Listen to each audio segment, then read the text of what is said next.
Bem-vindos a mais esta nossa conversa. Hoje, o foco é um livro fundamental, gigante mesmo. O Curtiço, do Aloysio Azevedo. A gente vai usar aqui uns trechos de uma edição específica e o prefácio dela ajuda bastante a situar a obra. A ideia aqui é, bem, mergulhar fundo nesse clássico do realismo-naturalismo. Investigar aquele Rio de Janeiro do fim do século XIX, sabe? Os temas que o Azevedo joga na nossa cara, as personagens que marcaram época e por que essa história de 1890 ainda mexe com a gente. Então, vamos lá desvendar isso. Vamos sim. E que época, né? Fim do século XIX no Brasil, um caldeirão, a abolição tinha acabado de acontecer, 1888, imagina o impacto social, econômico. Aí 1889 vem a República, é nesse Brasil fervendo, tentando se achar que a literatura também buscava novos caminhos. E o Cortiço, de 1890, nasce bem aí, dentro desse movimento realista, naturalista, que, assim, dominou mais ou menos entre 1881 e o comecinho do século XX. É importante sentir o corte que esse movimento fez. O romantismo antes era mais voltado para dentro, para o sentimento, para o ideal. Para subjetividade, né? Exato. Já o realismo-naturalismo, não. Ele vira a câmera para fora. Busca objetividade, quase uma ciência da sociedade. O foco é no observável, no material. Tinham influência dos pensadores da época, tipo Comte, Darwin. E na literatura, o grande nome lá fora era o Émile Zola, na França. Eles queriam analisar o ser humano como um produto mesmo, sabe? Um produto de forças maiores. Isso. O Zola falava em estudar o homem natural. Um homem sujeito às leis da biologia, da hereditariedade. Isso é crucial para o Curtiço. As influências do meio, do ambiente, da sociedade. A literatura tentando ser ciência, de certa forma. E o Aloysio Azevedo, que era maranhense, né, nascido em 1857, foi quem talvez melhor tenha feito isso aqui no Brasil. Ele não tinha medo de tocar em ferida. Desde o Mulato, lá de 1881, que junto com as memórias póstumas do Machado de Assis, basicamente inaugura o realismo aqui, ele já provocava falando de preconceito racial. Que era um tabu gigantesco. Total. Depois veio Casa de Pensão, em 84, e aí o Curtiço. Ele criticava os costumes, a hipocrisia, a ganância, até a religião. E o estilo dele é muito visual, né? Muito descritivo ao extremo. Quase fotográfico. A gente sente os cheiros, ouve os barulhos da vida ali, mas ele não esquece da psicologia das personagens. Mesmo que seja essa psicologia mais determinista. Com certeza. E a sombra do Zola é bem presente. Tanto que o Azevedo chegou a ser acusado de plagiá-lo a Assommoir, a taberna do Zola, quando escreveu o Cortiço. Sério. Mas isso foi desmentido, né? Foi. Críticos importantes como Antônio Cândido mostraram que não era plágio, que tinha originalidade, adaptação à realidade brasileira e tudo mais. Mas assim, a ligação com as ideias naturalistas europeias é clara, não dá para negar, e é essencial para entender a obra. O Azevedo mergulha de cabeça nisso. E falando do livro em si, O Cortiço, ele não alivia, né? É um retrato bem cru dos vícios, o prefácio chama de patologias sociais. Imoralidade, luxúria, avareza, violência. Tudo muito explícito. Exato. E é aí que está a força do livro, eu acho. Sim, essa exploração da sexualidade, muitas vezes como algo animalesco, instintivo, descontrolado, isso é típico do naturalismo. É o reflexo daquela visão do ser humano como um ser biológico movido por pulsões. Mas o Azevedo vai além. O próprio espaço, o Curtiço em si, vira quase um personagem. Ele representa a classe trabalhadora, aquele formigueiro humano, em choque direto com o sobrado do vizinho, o Miranda. Que é a burguesia querendo subir na vida. Exatamente. E as personagens que vivem ali são muitas vezes tipos sociais, sabe? Às vezes caricaturas, às vezes animalizadas nas descrições, como se fossem parte daquele ambiente mesmo. E aí a gente chega no núcleo da visão naturalista, o determinismo. Aquela ideia de que o meio, o lugar, a sociedade, a raça, na visão da época, claro, e o momento histórico, definem quem a pessoa é e o que vai acontecer com ela. Isso é muito forte no livro. Onipresente, o Curtiço, com a miséria, a sujeira, a mistura de gente e de vícios, parece que corrompe todo mundo. Degrada moralmente, fisicamente. É uma visão bem fatalista. O prefácio da Moça Fonte até comenta, citando análises mais recentes, que hoje a gente vê isso como uma simplificação sociológica, né? Essa ideia de que o meio predestina tudo. Mas para a lógica do romance e para o naturalismo, essa tese era o motor da história. O Azevedo usa isso para empurrar os personagens para o conflito, para a decadência. É quase uma máquina narrativa, como você disse antes. Interessante isso. E apesar desse determinismo que hoje pode parecer meio datado, o Curtiço tem uma modernidade incrível, né? Tem sim. A escrita é rápida, frases curtas, diretas, parece cinema às vezes. Ele captura bem as contradições daquele Brasil, a urbanização do Rio meio caótica, a subida dessa nova burguesia, as relações de trabalho mudando com o capitalismo chegando. E a tensão racial, né? Pós-abolição. Exato. O crítico Milton Marques Jr., que é citado no prefácio, diz que o Azevedo antecipa discussões sobre o poder do capital, as transformações da cidade. Ao mostrar essas vidas em ruínas, a obra faz a gente pensar sobre a condição humana no meio dessas mudanças todas. Bom, então vamos entrar nesse Curtiço. Conhecer alguns moradores. A figura central, de certa forma, é o João Romão. Português, começa com uma vendinha michuruca, mas a ambição dele não tem fim. A trajetória dele é a da acumulação de capital levada ao extremo, explorando todo mundo, principalmente a Bertoleza. Ah, a Bertoleza.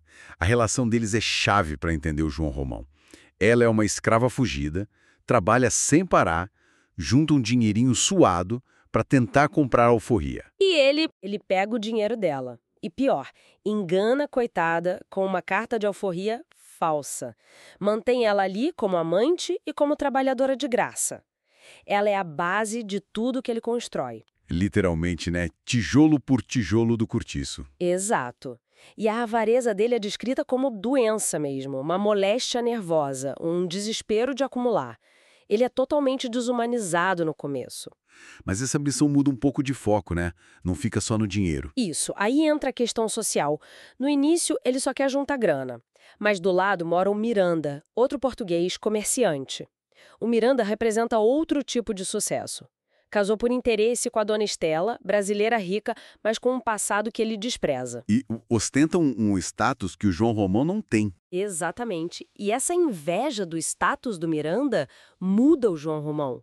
Ele começa a querer se refinar por fora, trocar roupa, adota outros hábitos, quer frequentar a sociedade e o plano mestre, casar com a Zulmira. A filha do Miranda, aquela meio apagadinha. Essa mesma, anêmica, sem graça, mas é a filha do Miranda. Seria a entrada dele no mundo burguês. A ganância vira ambição social. E quem ajuda ele nisso tudo, inclusive a se livrar da Bertoleza, é o Botelho. Ah, o Botelho, figuraça. Um cínico, parasita, que vive às custas do Miranda, sabe de todos os podres e vira conselheiro do João Romão. Enquanto João Romão sobe, a Bertoleza, que destino terrível. Uma das personagens mais trágicas que eu conheço na nossa literatura. Com certeza. Viveu anos achando que era livre, trabalhando feito uma condenada, dividindo a cama e o suor com ele, com uma falsa sensação de segurança. Aí, na hora H, quando ele precisa se livrar dela para o casamento... Os antigos donos aparecem convenientemente.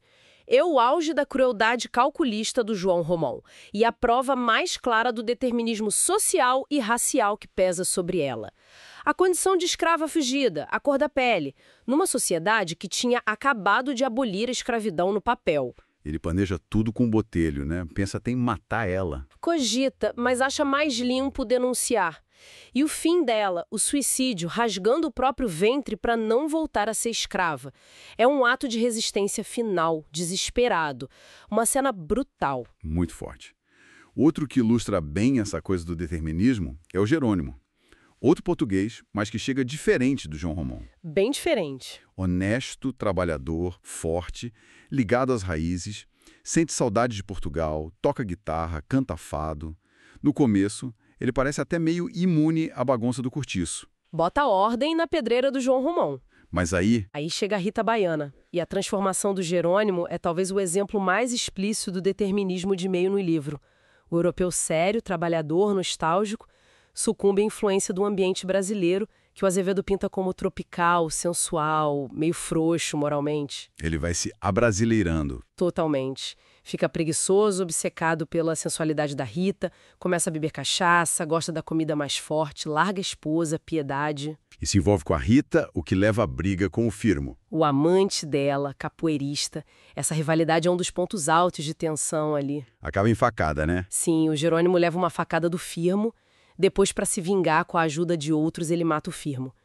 Esse ato violento sela a integração dele à lógica do cortiço e a decadência moral dele, pensando nos padrões que ele tinha antes. É a tese naturalista pura, né? O meio corrompendo o indivíduo. Exato. A força do ambiente tropical, da sensualidade, vencendo razão europeia.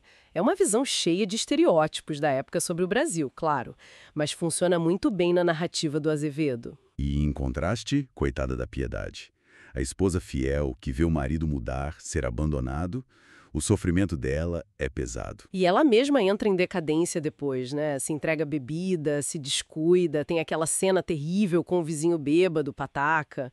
Mostra o fundo do poço. E a Rita Baiana que causou tudo isso. Ela é uma força da natureza, a personificação da sensualidade, da alegria, da liberdade. Ela não quer casar, diz que é cativeiro.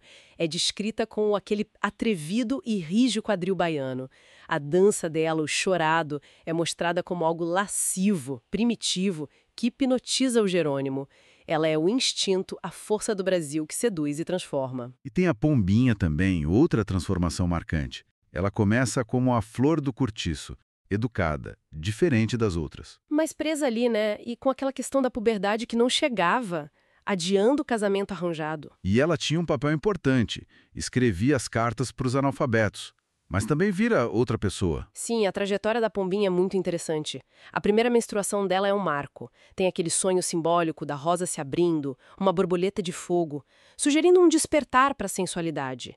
Só que a educação dela para a vida adulta vem pela Leonie, uma prostituta francesa de luxo que mora ali perto. A Cocotte. Isso. A Leonie ensina para ela os segredos e mostra que ela pode usar a beleza para subir na vida fora do casamento. E ela vira uma cortesã de luxo. É uma crítica à falta de opção para a mulher naquela época, né? E a hipocrisia social. A Dona Isabel é a resignação em pessoa.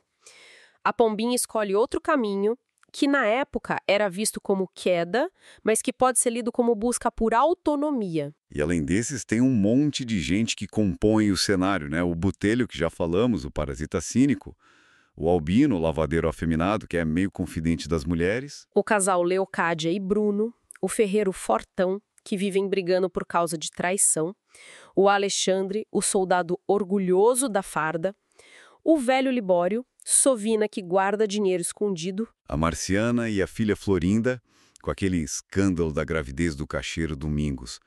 Cada um ajuda a pintar o quadro. e o próprio Cortiço, como você falou, parece vivo. O Azevedo descreve o dia a dia de um jeito... Impressionante.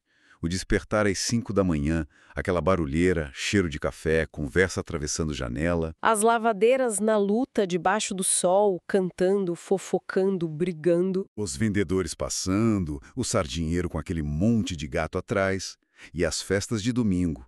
Comida, bebida, música. E a música mostra o choque cultural, o fado triste do Jerônimo perdendo espaço para o chorado sensual da Rita Baiana.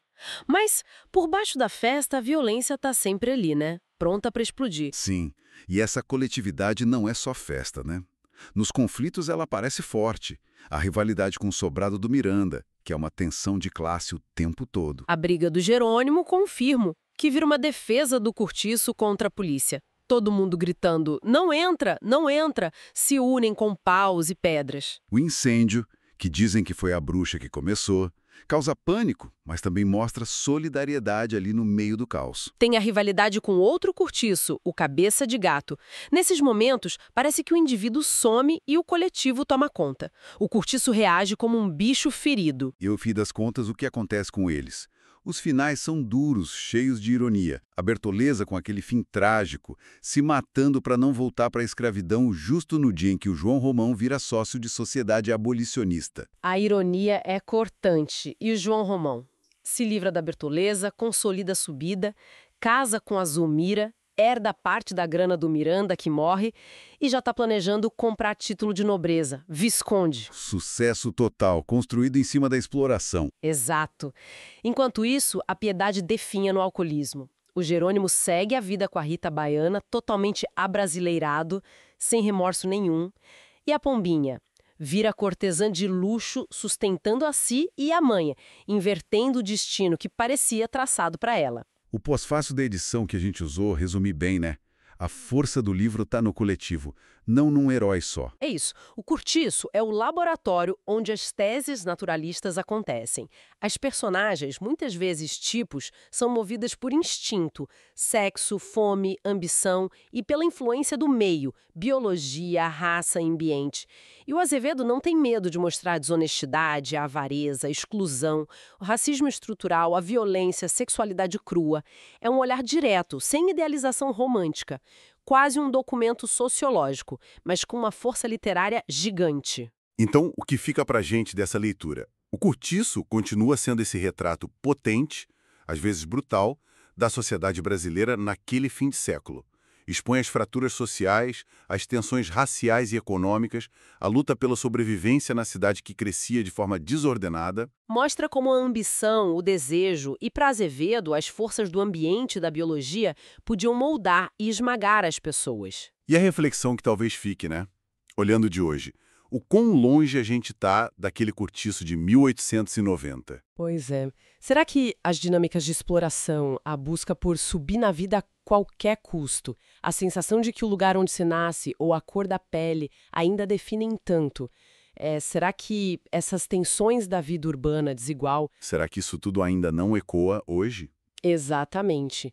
Até que ponto essas questões que o Aloysio Azevedo mostrou com tanta crueza com as ferramentas que ele tinha na época ainda estão aí? O que essa representação literária sem filtro dessas vidas em ruínas pode ensinar pra gente sobre a necessidade de olhar para as desigualdades, para as lutas por dignidade que continuam por aí, talvez com outra cara, mas com dilemas humanos tão fortes quanto?